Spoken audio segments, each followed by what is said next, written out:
Everyone, I'm Corbin and this is Plant Basics. In this video, I will take you through everything that you need to know in order to care for your Vanda orchids. I will include a detailed breakdown of all the elements in this video in the description below, along with their timestamps, so that you can forward to the information that's most important to you.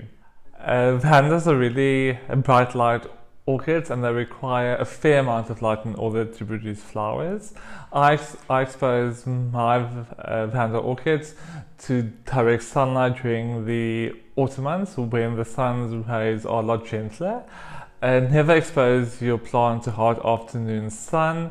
The ideal situation is to place your plant behind a sheer curtain and allow the indirect rays of sunlight to hit your plant. Vandas love regular watering, but they also need to dry out fairly quickly. They need to have a quick, wet, dry cycle.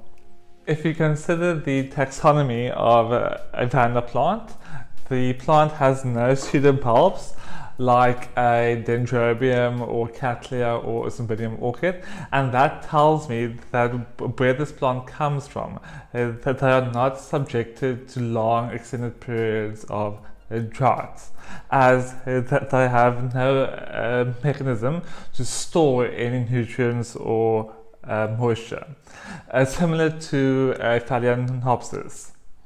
So that tells me that these plants need to be constantly watered throughout the year.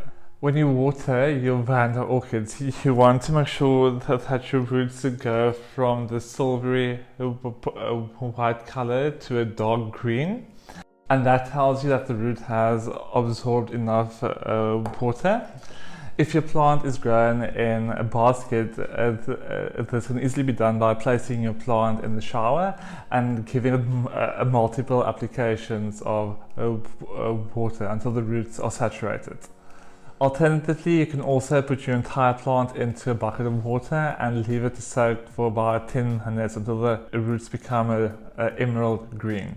The ideal temperatures for Vanda orchids is between 13 to 25 degrees Celsius. That's 55 to 130 degrees Fahrenheit. If temperatures drop below 10 degrees Celsius, it could cause some stress in your plant, and that could affect your plant's flowering potential. The only Vanda that is really capable of handling lower temperatures is Vanda cerulean, which is a true blue orchid. It's actually this one over here. But the other types all like to be in a higher temperature range. The ideal humidity for your Vanda orchid is above 60%, but you also want to combine that with adequate airflow. You can increase humidity around your plant with a humidifier. You can also spray the foliage of your plants or place your plants on a tray of moist pebbles. I potted my orchids into a mixture of large bark, old pine corks and some pebbles to give the plant something to hold on to and also conserve a little bit of moisture. If your plant is however grown in a basket, you can simply place your plant in the basket without any media and tie your plant to the bottom with a wire. If your Vanda is grown in a basket, you can simply place the plant into a new basket and tease through the roots. However, for me, I'll probably have to break this pot in order to get this plant out. It wasn't something that I considered when I planted this up. Vanda orchids are classed as heavy feeders, similar to Phalaenopsis orchids. I fertilize my plants about every 2 weeks with a balanced orchid fertilizer that I dilute in water. This is diluted at a rate of 20 milliliters per 2 liters of water. And that will give your plants all the nutrients that they need to flower and to grow. You can also, of course, fertilize potted plants with a slow release fertilizer, which is released as you water your plants. Plants in slatted baskets can easily be sprayed with fertilizer or placed in a bucket for about 10 minutes. Vanda orchids are not really known to be attacked by pests, however they can be prone to thrips and scale.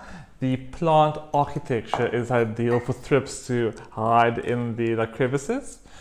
To combat this, you can spray your plant with a soapy solution, or you can also spray your plant with a 10% bleach solution. But before doing this, just make sure that your plant is well hydrated so that it does not absorb any of those chemicals.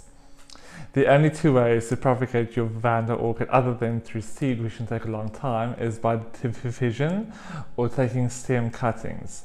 To do a stem cutting, you would need to have a piece of stem with some adventitious roots coming out of the stem high up, and then simply cut off the stem and plant the piece with some roots, and then hope that an offset will come out of the bottom plant. However, if you want to divide your plant, it is a lot easier because you simply need to take off small plantlets around the base and then pot them up separately.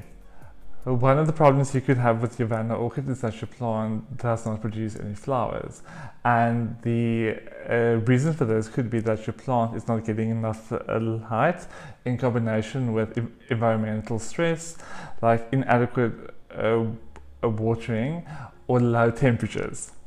I'll link up to a video I did on how to reduce stress on your Vanda orchids and how to encourage flowering. A red tinge on your plant is not cold stress as commonly thought, but rather an underlying magnesium deficiency brought out by colder temperatures. To combat this, mix a solution of a tablespoon of Epsom salts with 5 liters of water and apply it on your plant as soon as you start seeing a red tinge on the leaves. Vandas can be prone to rot and bacterial infections. To combat this, spray your plant with a 10% bleach solution.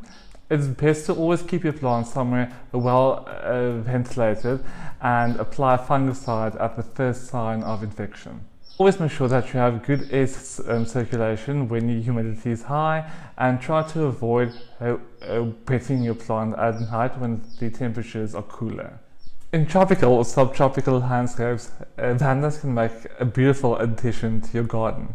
They can be mounted on trees or hung in the baskets, on patios or branches. One thing to consider when placing your orchid on a tree is that you want to fasten it as tight as possible, because you do not want the orchid to move around as it's trying to attach to its support. Vandas and trees can really make a beautiful display in any tropical garden. I hope that you enjoyed this video. If you did, please remember to give it a thumbs up and please subscribe to see more videos like these.